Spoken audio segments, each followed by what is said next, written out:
Welcome to The Growth Equation. This isn't your typical business podcast. We're keeping it real about the challenges of scaling up, period. I'm Tristan Wright and I've been there. I've built and scaled my own business. I've sold it. I've learned a ton along the way. Now I'm bringing you the no BS stories of founders who are in the trenches right now, navigating that messy middle. We're talking advertising, marketing, design, creative, branding, the whole 9 yards. Doesn't matter if you're a solopreneur or running a team of 100. Everyone's got a secret sauce. That thing that makes them different, better. We're going to uncover it. So grab a coffee and let's get real.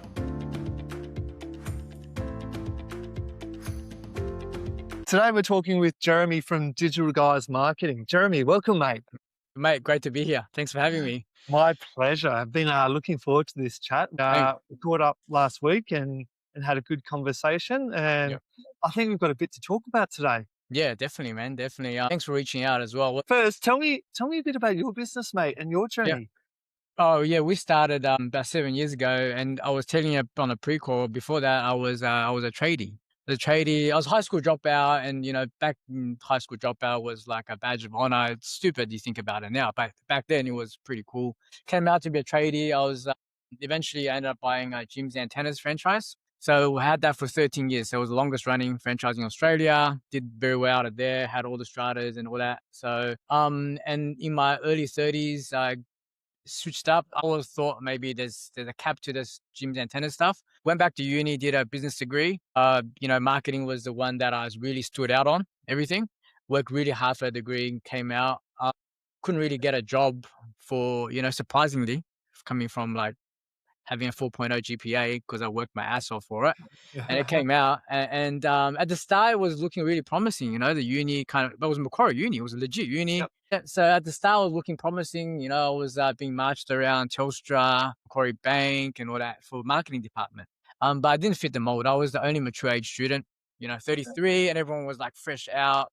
I think they just worked out they couldn't really mold this guy into what they wanted to be. So yeah, started, couldn't get any of the internships, went down to unpaid internships, couldn't even get that. And so, couldn't even get that. And eventually I found one after like 32 apps and many interviews, a 1 year long unpaid internship, which is illegal actually now, but back then it was still happening, So it was a double-edged sword because, if it wasn't for that, I wouldn't have got myself in the game, right?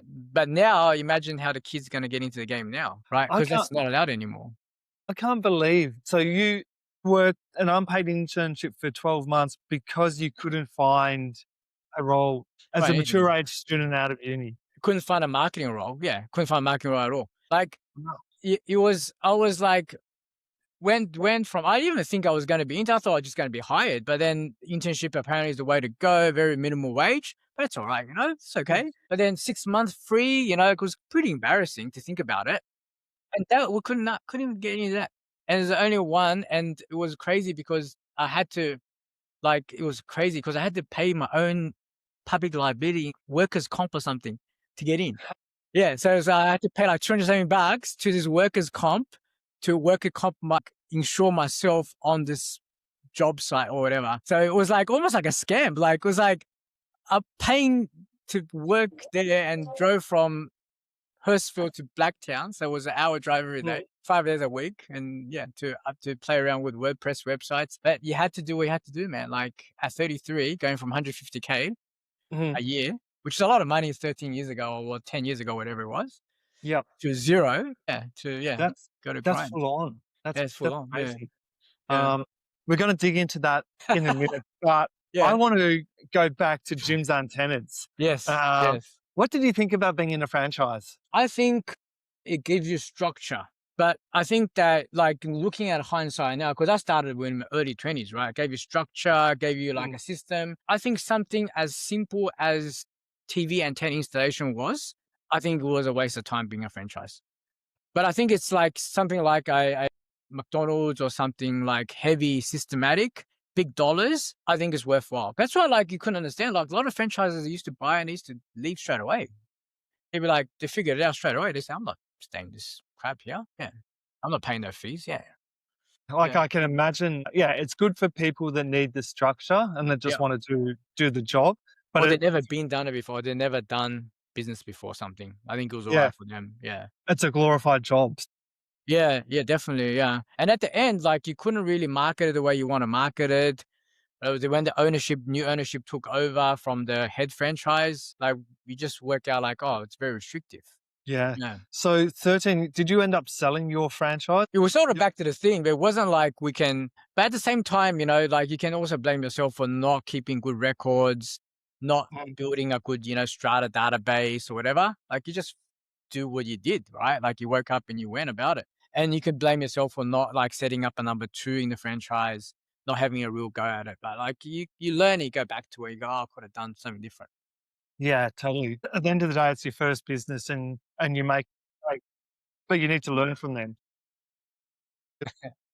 Why did you decide to change career? It was you're working on roofs all day, right? Working on roofs Mm. all day, and I'm doing it for the money, right? And I'm scared of No heights. passion. No passion. I'm scared of heights. Like, every day, like, you're just putting food on the table. It's just big money. And then on rainy days, like, you couldn't be working, so there was fluctuation. Mm. And there's it's a dangerous job as well. So Yep. eventually, you go, "Well, I'm a smart guy. I'm kind of meant for more than this," And then you go, "Oh, it's time to do something else." And also, there's also the hidden psychology side. My dad's a high school teacher when he's in China. I'm the only son. Didn't finish high school. People talk in the community. So there's always Yep. that thing. He said, maybe I should, fulfill that little thing and make people happy. Yeah, okay. Yeah. So you did it not just to challenge yourself, but also for your family, for your parents. Yeah, for like it was probably like some hidden kind of insecurity thing. Like, Yep. it was definitely a challenge, but it was also there was other like probably hidden reasons when I look at it in hindsight. Yeah, Yeah, okay. Interesting. I'm always big on not living your life on other people's goal plans. But what you've just said is like you knew you're capable of more, but part of it was for others as well. part of it was like to fulfill some unfulfilled thing. Like, hey, I wonder what could have been if I did, stick it out, etc., etc. Right? Yeah, because it was cool at the time to be a dropout, whatever. Like at 30s. Do you know what I mean? Like, well, you figure something out, and you kind of go, "Oh, what would have happened if I went for it?" Yeah, so you go, "Well, let's see if I can still do it now." And it was like some people go, like, "Nah, man, don't do it. It's very, very hard to do it." Yeah, but it was fun because I didn't know I was gonna do marketing. I didn't know what I was gonna do. Yeah, no, no, no. I went for a business degree. I went for business degree, and at that first year, I didn't know how unis worked. I thought it was going to be full on. So, I sold my business. I cleared up my calendar. I thought uni's full on. Then you go uni. It's like one period here, one period here. That's it, the rest of the week's empty. That's how unis work. I didn't know that's how unis worked. When I was doing the first year, people were really awkward when it came to marketing. There was accounting, economics, whatever. Like, there was other subjects that people were very fluent at, but marketing, they were very like very awkward, very frigid in speaking. Like, people didn't like it, and I was like, this is my area. Yeah, yeah. So then that's where I excelled. That's why I doubled down on that. Yeah, Yeah. yeah, nice. So after your internship, did you go straight to setting your business up or did you find a job or No chance. So I was at the place of the first internship. There was somebody watching a video, and I heard this voice. They were talking about paid advertising, this, that. And I looked up, I said, "Who's that?" They go, "Oh, that's Ilana. She teaches people how to do Google Ads." I said, "I'm gonna look her up when I'm done here." So that's what I ended up doing. So I looked her up. I say, "Hey, man, I heard you when I was working at this free thing. Are you looking for anyone? I loved your teachings. I'd love to work for you." And then she allowed me to come in. We met. So she runs a business coaching, teaching that community people who want to do ads. So she Yep, still has it now. So at the time, of course, she has to have some clients because she has to be able to show her stuff too, right? And so she allowed me to do that. And she's the first person that paid me properly out of uni. So after all these things that happened, I was getting shortchanged a lot of places. And she's the only first person that offered me a proper job. So I yep. worked under her. We were in the eastern suburbs. We worked for about a year together. And then she said, "Look, Jeremy, like, I'm not going to set up a big agency. And, I'll set you up with some clients. You give me some money for these clients. And then, you go do your own thing." Yeah. And that's how I got started. That's Yeah. how it happened. So you never actually intended to set up an agency? Don't even know what it is. Never heard of it. Never heard of Mad Men. Never watched TV show. Don't know what an agency is.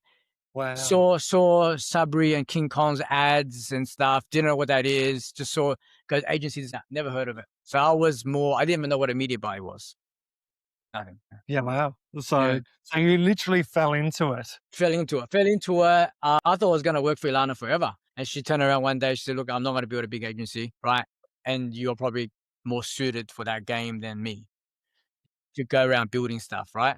You got, family, 3 kids, you know what I mean? Like I was, on my own at the time. I was more gung-ho, 24/7, nonstop, figuring stuff out. Yeah. She knew. Yeah. So when I was about to ask, when did family come along and how did that get involved? But that all happened after you set up the business.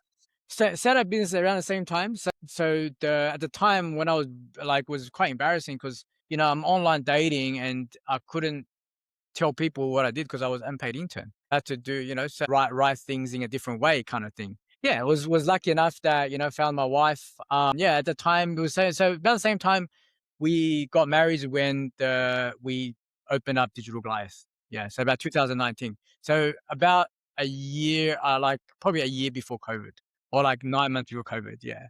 Yeah. It was a good time. Yeah.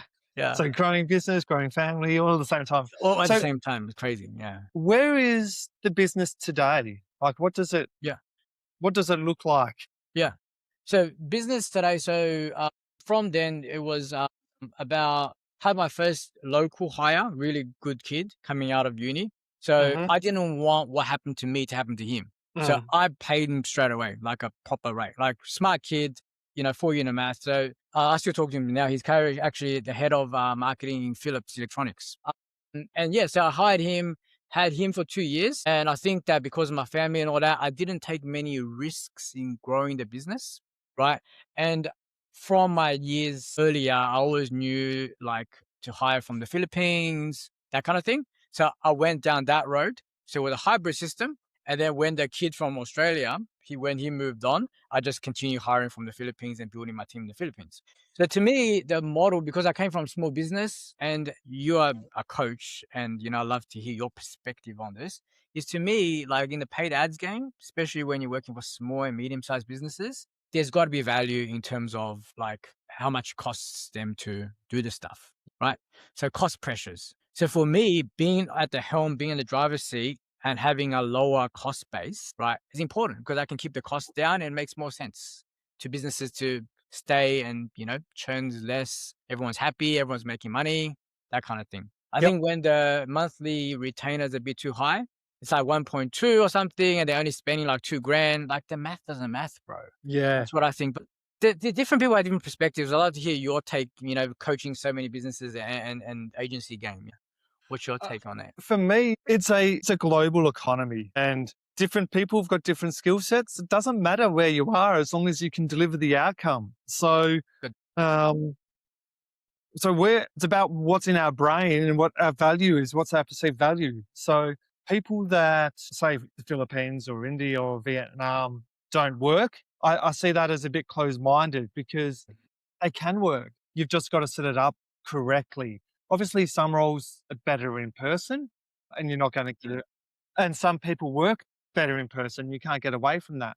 But you've got to have an open mind to work out what's going to give you best bang for buck and best outcome. Yeah, for sure. So that's what I ended up going with. It was definitely tough at the start when you try to figure stuff out, at the first few hires. But once you get on a roll and there's a bit of a culture and people are talking among themselves, working things out, trainers are training others and things like that. Yeah, it's much easier game. Yeah. You definitely, it's often a lot easier to hire someone onshore because, especially if you don't have the skill sets, because you can work side by side and communicate a lot easier. But in saying that, often you can't afford that straight up. Afford it. Very hard because I'm listening to some of your podcasts. This guy's go, oh, I have a partner, or we just rented this place. There's 6 of us. I'm like, man, how do you even make any money like this? That's 120, 200 grand. You know what I mean? How are you even testing any tools? People are sitting around $35 an hour, $45 an hour. You're testing tools. That's $400 or $500 gone. What are you doing, bro? You know what I mean? So I'm glad they can make it work. I swear, I think about it all the time, and I don't think I can make it. Yeah. Oh, you probably can, but you're not gonna. A lot of Yeah. people don't need to pay themselves a lot in the early days. So yeah, but you came into it like, yep, I need to make myself money. Let's do it smart.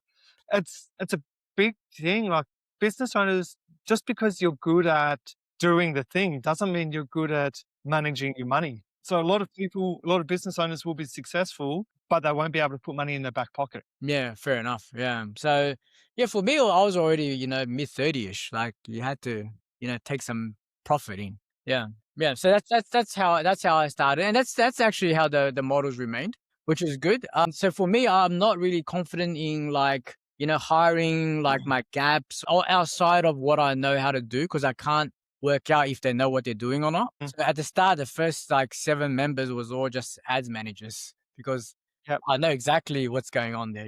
So yeah. You need to have people that do stuff that you can't do. Eventually, yeah. Now it's happening. Now we got a bit more peripheral kind of thing. Yeah, yeah. But I think it was the right time. Yeah, because sometimes you hire people and they say it takes a few hours, but you don't really know how long it takes. Yeah. So how big's the team now? What does the team look like? Like as in 9 people, what sort of staff? Yeah, still all in the Philippines. So 7 account managers, 2 back office. Well, 1 is a growth specialist.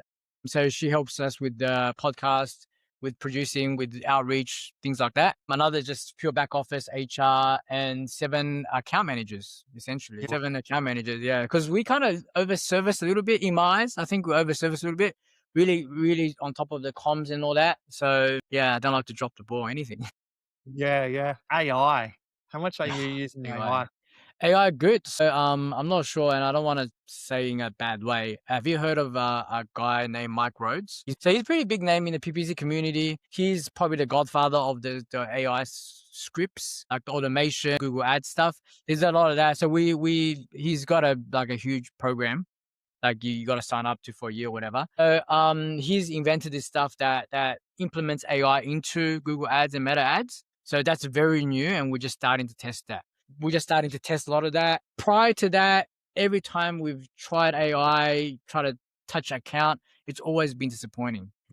Because the thing is, and I will get more specific on that, is I think that AI still has problem joining the dots. Yes, and yeah, you need to set it up properly. And if it's not set up properly, it can't join the dots. So it needs to.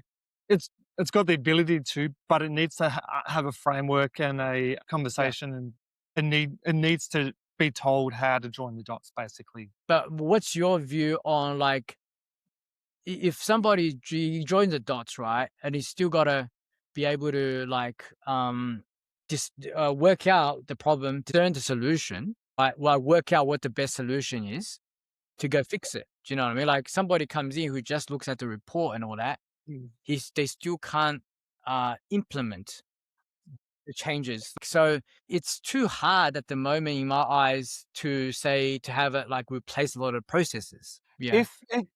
If you've got someone techie that's happy to do a deep dive, and you know what your processes are, it can probably get you 80% of the way there. Now so I'd be going and having a look into that. So what's your experience, or what in your conversations? And please don't reveal anything confidential. But in your conversation, what's the sentiment around SEO and stuff? Because there's cloud bots saying that everything's gonna wipe out in like whatever they used to doing a month. People are doing like an hour, and I kind of believe it. But like, what's your conversations? There's lots of AI slop, AI crap, but it's rubbish in, rubbish out. So if you've got the right person putting in the right instructions and setting up the right framework, you can get an output that would normally take 20 hours done in 3 hours. Yeah, but you need to set it up correctly at the start. It's going to take you 30 hours to set up properly. And that person has to know what they're doing. Yeah. The person literally needs to know what they're doing, and if they don't, if they don't have the patience to set it up at the start, you're in trouble. It's wrecked again. Yeah. Yeah. So do you feel like we are in the cowboy days again? There are a lot of cowboys in this space. You know how SEO was like wild, man. Like people just Yeah. used to say it's gonna take 9 months. By the time 9 months comes, they already, already moved on to a few other clients. You're like, Mm. well, what did I get out of it? Nothing, Like, Yep. yeah. Yeah, So yeah. we're back there again. There's definitely cowboy days at the moment, that's for sure. So people setting up AI that don't know how to set up AI.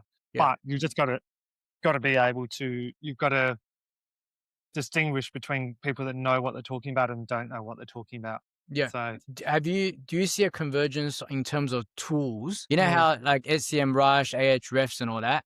I'm waiting for the winner to come out to say this is the authority on AI, who's ranking where. Do you know what I mean? There's too Yeah. scattered right now. And everyone's claiming, well, yeah, I can get you ranking on here, ranking on there, but like there's no one authority tool. Yeah. It's not gonna be like that, I don't think. Oh, yeah.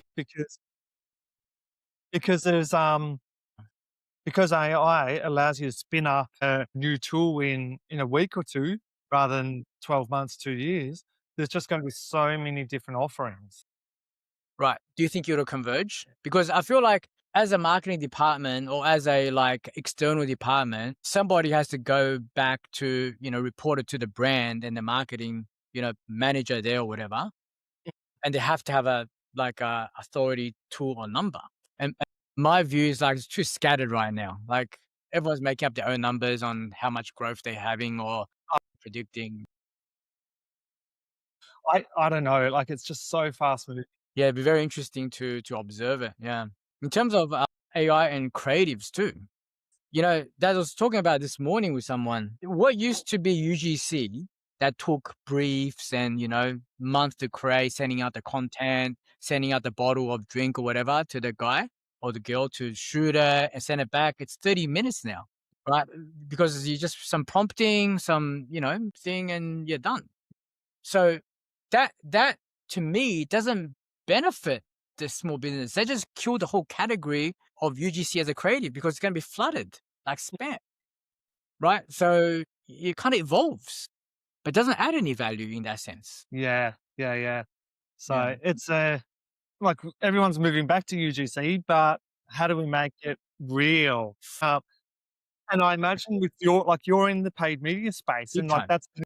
that's an issue for you right now. Big time. Big time. That's a big issue. That's a lot of conversation because UGC used to be, well, I think it is still some of the best like creative types to use, right? Especially meta ads. But with this flooded, it's not going to help businesses produce more content and it's worthy. It's just going to, it's just not going to stand out. It's not going to get cut through. So people are just going to scroll right past it. So my thing is like, so what's next? What's the next thing that we have to look out for? That's the kind of like my headspace. This is kind of what keeps me up. Like, how do I, recommend my clients to be on the lookout for the next thing? I want to go back to your journey. Like I love talking about people's journey. You've got your team of 10-ish people. Surely it hasn't been all smooth sailing. There's highs, there's been lows. Times you've been overstaffed, understaffed. No. Times people haven't actually learned. One quick tip that I always tell everyone when they're hiring for people for ads, right? Especially like when you're talking about offshore, they don't even really have to know ads inside out. What you're looking for is, this is what I found through many years of experience, is find people that's really good at math. But find people with engineering degrees, right? Because that's real universal, right? So anything else, you're gonna have a bad experience. Because people with engineering degrees, they usually can think for themselves and they can adapt to stuff.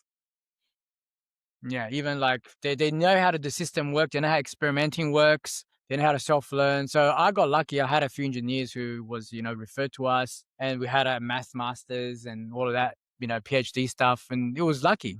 And it worked out really well. So they've been around for a long time. Another thing, like when I first started, we used to have a process where people shadowed me for a while just to watch what I do so they can understand the process. And that turned out really badly because that was a complete waste of time because you don't know how they are when they're actually put under pressure and when they're working. So you spend the whole time, like me, the CEO time, spending time with them, explaining stuff to them or how I would act and all that, right?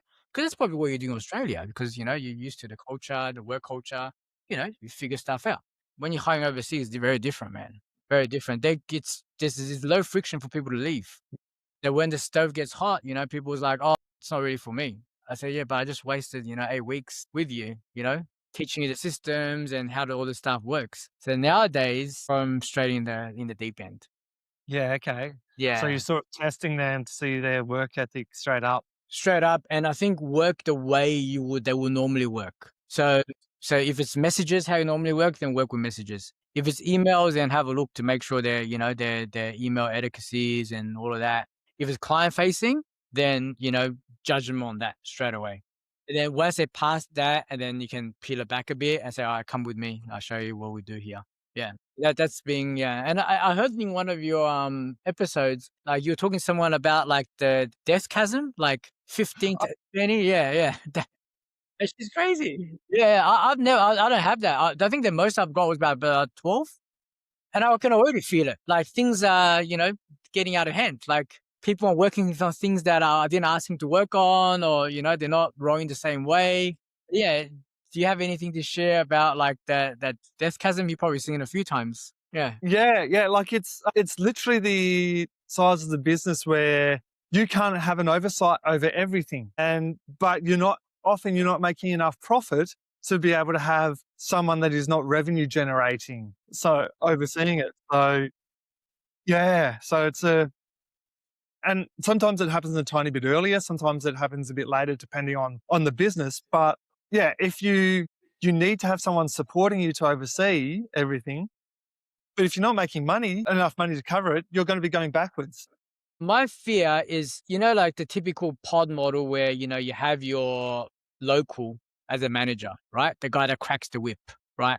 But he or she might not be the best technician, but they're good at cracking the whip, right? And sometimes you lose that touch to the, your frontliners, right? So the guy cracking the whip is telling you one thing, and then, they might not be representing the story correctly. Yeah, there's a fear of that. So I'd love to hear, your take to see if that happens with the people you coach, or if that's a common problem, or not really. Yeah, it definitely is. And it's about finding the right person to be your 2RC and making sure you need to be able to trust them. You need like, because there's a lot of soft skills in this role. So it's not a role that you want to get a junior into. It's someone that has done it and bring their own way with it. So like, they don't have to do it your way. So they have to come up with their own style. But yeah, that's kind of the challenge, I think, in my place where I am now. Like, I don't want to cross the death chasm because it's going to be costly, right? But at the same time, like throughout these years, I think I was telling you before this call, just about 3 weeks ago, I was over there for the first time, meeting my team. It was a very rewarding thing, for us. It was like after 7 years. Yeah. So some of them will have worked with me for 6 years, have never met them, face to face. It was really rewarding. So it's definitely something that, you need to have that, I guess, personal touch with them, like have that relationship to get them to stay with you. But so what are you thinking about going to that next level now? But there's we have to, because I've grown year on year, but like at some stage you're gonna people have to be on the ground, right? With you, meeting people, and like everybody's going after the same clients, which is a bigger budget clients, right? It's got the departments. It's not the small business, right? But small business is hard, right, to do. So I think to get to the next stage, we're gonna have to start growing into that direction. Yeah. Yeah. So it's probably about looking at the way you package up your offer, so to work out if there's enough margin to be able to have that second person supporting you. Big time. Yeah, probably have to take a step back to take that step forward, and start taking that risk again, going into hiring. Yeah. What hasn't worked for you in your journey, like along the way? What hasn't worked for my journey? I think in looking back, I think I should have taken a lot more risks during the COVID days. Couldn't have gone wrong. You couldn't have put a foot wrong in COVID with online ads. Any monkey could have ran online ads, right? So at that time, that we should have definitely done that. I think on the same category, in the same basket of mistakes, I think there are like accounts that I could have taken on but I wasn't confident enough to say yes to them. Right. And looking at my peers, like sometimes people just say yes and, they'll make it work afterwards. I don't think I ever had the confidence to do that. Yeah. Yeah. That's definitely something that looking back now, I should have done earlier and not niching down quick enough. Yeah. I think that's a Okay. huge one. Tell me about that one. Yeah. So, like if you are known as somebody who, like we are known as e-commerce and we do a lot of online, like course creators type of thing, right? Because just the way we're set up, but you're able to go deeper. It's like, so imagine it's like an hourglass, right? So you got all these different type of clients and niches, right? Okay. So when you niche down to a thing, you get known as the thing, right? Known as this thing and just start charging more makes no sense. What happens is the hourglass opens back up again. And then you're doing their, other things inside there. You're dealing with their strategy. You're dealing with their landing pages, CRM, conversion rate optimization, entire business goals. So now you've opened up for that niche, but you cover all the tools and all the services. So that you're adding a lot more value. So now you can charge more. Now that makes sense. But in that little skinny part, that's what people don't understand. When you just niche down, you don't do any more, no one's going to pay you more, man. You're still known for that person to be doing that thing, but no one's going to pay you more until you be like, I'll take this off your hands. I'll take that off your hands. And you got proven cases to say, well, I know how to do that because I've done it. I think you should have done that ages ago. I'm still in the middle of it now. I'm still like packaging stuff up now, but that's what should have done ages ago. Yeah, interesting. What triggered you to, like, did you just realize that you weren't getting enough clients and still don't get enough clients? Still, pipeline is the biggest killer, man. Pipeline is the biggest killer. I don't know if everybody has the same problem, but we do a lot of B2C, right? So our niche is B2C. Everything is B2C. But when you're getting ads clients, it's B2B. They're doing ads. They're B2B. So we're talking about email. We're talking about longer sales cycles. We're talking about closing on the first call. Like these are completely different skill sets that I don't possess, right? Always been very straight up guy, not pushy, this, that, but sometimes, you don't want to get deals like that. Do you know what I mean? Like, and you got people to feed, right? So you got to, you got a team to feed. And so I think that I should have done more of that a lot earlier. Should have focused on that a lot earlier. To answer your question, like when did I realize it? I think, in the back of your head, you always hear the podcast, you always knew, but it's like you didn't have the luxury of doing that. Yeah. That's what I think it was. Yeah. Yeah, because you needed to take any dollar that you could. Where do you think you need to go with your business moving forward to stay competitive? To stay competitive, I think everybody has to utilize AI and do more for pass on the value to the end client. I was on a podcast the other day and we were talking and I go, oh, I think I'm starting to scope creep myself. Do you know what I mean? Like, because and the lady, very nice lady, goes, oh, that's not right. Your time's worth more and you should be using AI to use it to your advantage, right? Shouldn't be, and I say, I understand, but there's a lot of hungry people out there. If you're not doing it, man, somebody is talking to someone at a barbecue, you know what I mean? And they're like, so, I do this and I do that. And I do that as well. And this is how much I charge, And then if you're saying that, because think about it, when I first came in the game, like copywriting's like, forget it. Like, that's not happening. I'm not doing that. No. Go copywriter. Like, I'm ads, bro. Like, go, you know what I mean? Like, now you got to do everything. Landing page, suggestions, competitive analysis, writing scripts for the videos, for the ads, everything. Got to include it. And I think that, look, I could be wrong. Like maybe we'll talk 1 year and be like, yeah, I did kind of like get ahead of myself. But I reckon like to stay competitive, like that level of relentlessness has got to be there, man. Because otherwise someone's going to take you. Someone's going to take your lunch, bro. Totally. One piece of advice to give to other business owners, if you had one piece that you give to others, what would that piece be? I think that certain channels in marketing is not going to last. I think paid ads and like media buying paid ads is going to be around for a long time because we are going with the grain, right? We are here to, like, the platforms want us to be spending this money. So they're going to create opportunities. They're going to create tutorials. They're going to create avenues. So I think you're going to go for whatever the long game is. And to me, that's probably like creatives, like you can distinguish yourself in terms of creatives and figuring out the paid ads for, it doesn't matter what platform you're going to specialize in. I Yeah. think it's going to be massive. Yeah. Yeah, awesome. Jeremy, it's been awesome chatting today, man. Thanks, man. Thanks for having me, bro. Thanks for listening. My pleasure, my pleasure. If people want to get in touch with you, what's the best way for others to connect? It's easy, digitalgoliath.com.au. My contact details are there, or LinkedIn. Have to reach out on LinkedIn if you want to chat, if you want me as a guest, if they want me to look at their accounts. Yeah, man, it's easy. Yeah, awesome, man. You have a great day. You too, man. All right, take it easy. Cheers. See ya. That's a wrap. Thanks for tuning into The Growth Equation. If you've enjoyed the show, hit that subscribe button and leave a review. It helps us big time. Catch you next time. And if you want more, head over to evolvetogrow.com.au for show notes and exclusive content.